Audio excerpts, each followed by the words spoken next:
Hey, welcome to FreightWaves NOW Thursday edition. We are getting it done each and every business day, coming live to you right now. We have got several cooks in the kitchen, but it's not too many. We have got Nick Austin, chief meteorologist, telling us about a storm that is happening. So there's something disruptive. There's something that he is excited about, and something to stay safe out there for. That's good news. Or bad news if you're going through it, of course. We've also got Kevin Hill of bringing us some survey data, and it's a little bit of a wild card. Stay tuned, that's a tease. And then finally, Anthony Smith bringing us something about economics. I think it has to do with consumer spending in the construction space, but I could be wrong. But we're bringing it to you right now as quick as we can. We're on fire right here from Freight Alley. And Nick, hi, welcome. Chad, how you doing today? Terrific. Good, good. Hey, we do have a little bit of snow to talk about, but we're not going to spend a lot of time because it won't cause major disruptions. Okay. But yes, some snow across the northern Rockies. Now we're going to shift to the severe weather because this is for the fourth day this week already. Every day this week we've had severe storms across the plains and into parts of the Mississippi River Valley. That's wild. Today will be the fourth day of that. It won't hit necessarily exactly the same spots, but some more severe storms possible today and into tonight across Texas, Austin, San Antonio, and nearby areas, up into parts of Arkansas. The threat is shifting a little bit eastward of where it has been the last few days, because Memphis, even possibly near Nashville, up along the Ohio River Valley, they could see severe storms today with large hail, really heavy rain, and yes, some tornadoes as well. The tornado threat isn't quite as bad as it has been the last few days. But boy, some of the storms in Texas and Oklahoma and out in the plains the past few days have been so intense. You might be wondering why I have a tennis ball in my hand. As a matter of fact, I was, yes. To talk about the weather. But this is how big some of the hailstones were from some of the thunderstorms. A visual aid. The severe thunderstorms that were out in Texas, parts of Oklahoma and Arkansas earlier this week, including yesterday. So yeah, some of those storms could produce really large hail like that in parts of Texas again today. But overall, the threat is going to be weakening tonight and also into Friday as all the storms kind of shift across the southeast. I don't think the threat for severe weather will be as bad, especially tornadoes, so that's the good news.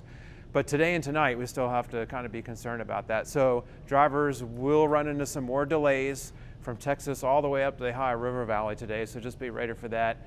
Just be careful because there could be areas of flash flooding as well.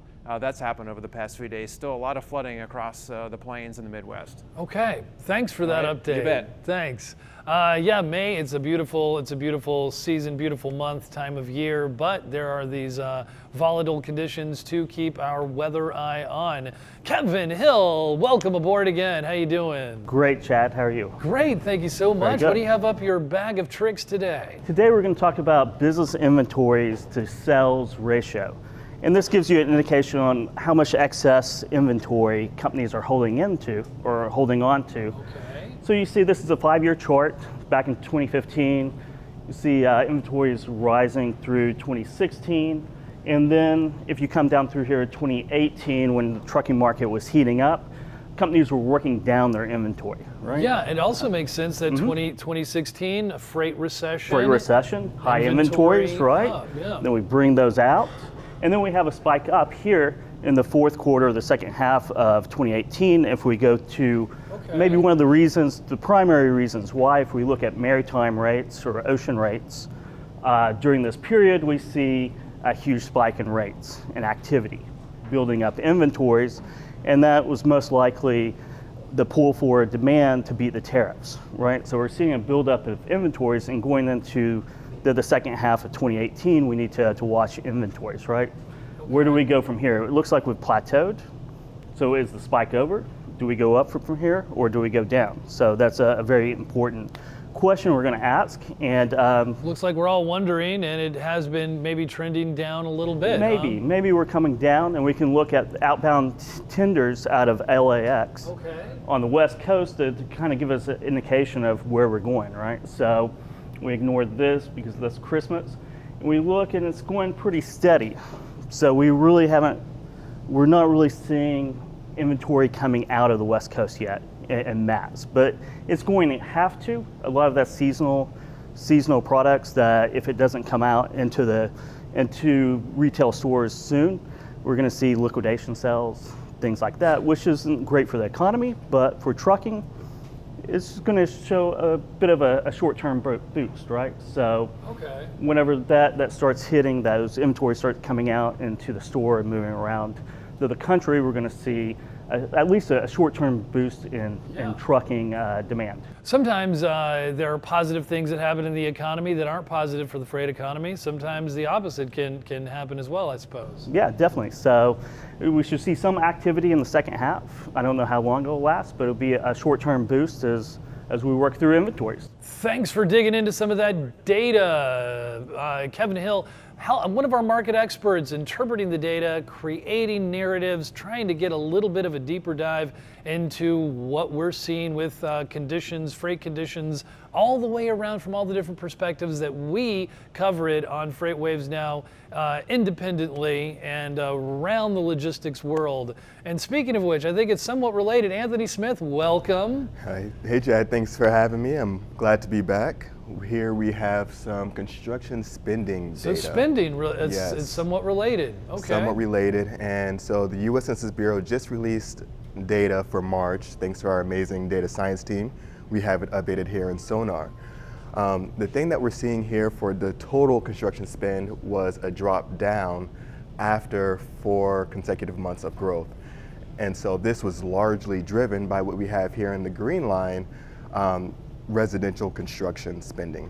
So that's looking more at homes being built and money being spent on that type of construction. So it's definitely been a weakness, I think, in the overall economic pie, if I'm not mistaken, right? But I think, is it surprising that it's still falling off here? It is surprising, and one of the things that many are hoping to see in this trend is that the numbers are going to tick up in April, May, and so on. It usually starts to spur the spring spending, and that's going to be vital for the upcoming months to see if there's going to be a rebound for residential sales and residential construction spend. How important to the overall economic health of the country, and I suppose the freight economy too, but how important is this part of the picture? How much does it represent? A large piece of the pie? It does represent a big piece, but the economy won't be dependent on it per se. So it's going to be great. It's not as dependent as it once was on the construction or residential construction space. But thing to note here is that the private side makes up a much larger portion than public. Okay. And that's something we're going to talk about next here, is total public spending.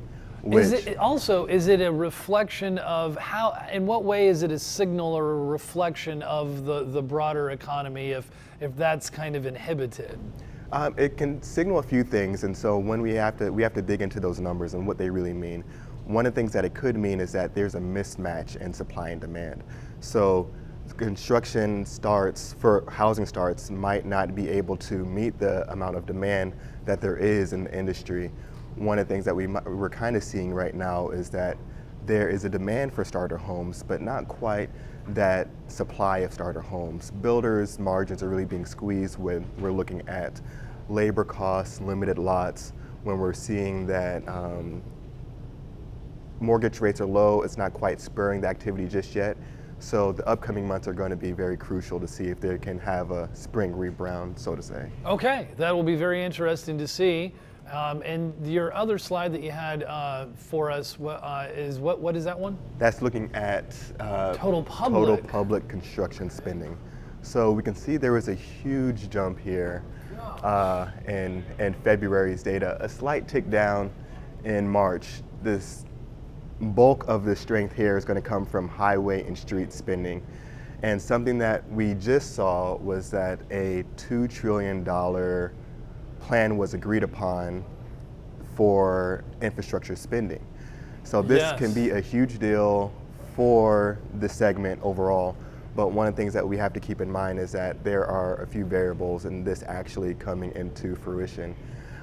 One of the really big things is that this would increase productivity and really help facilitate growth in the economy, but we wouldn't see any kind of effects from this year, maybe a little bit further on if it were to really pass all phases of the planning process. Okay, so finally, possibly some cooperation between the two parties in a bipartisan possible infrastructure agreement. What is the how much is public compared to the private in terms of construction spending? So public is going to make up a much smaller amount, and so private is going to be somewhere around, I don't know the exact percentages, but nearly double in some areas. Okay. And but public is also going to be important for facilitating economic growth when we're looking at employment, when we're looking at being able to move freight throughout the industry and safely on those roads. Awesome. Thank you, Anthony Smith, one of our economists, bringing us a little bit more of the piece of the pie. And by the way, if you want to check out and get a little more of a deeper dive on that infrastructure, that $2 trillion infrastructure deal that both Democrats and the Trump administration seem to be in alignment with, we have the article up today on FreightWaves Now. You might want to check it out. And of course, you might want to check out Transparency 19, our event coming right up May 6th through 8th, Monday in Atlanta. We're going to be talking about all things freight and tech and innovation. It's all happening, and it's all happening right here for you, I bet, right here on Thursday at 4 o'clock. We come to you each and every business day trying to bring you something to stimulate your mind and something to like give you a little bit of information, so actionable data. That's what we're all about. So thanks for tuning in, and we will see you tomorrow at the same time, same bat channel. In the meantime, don't worry, be happy.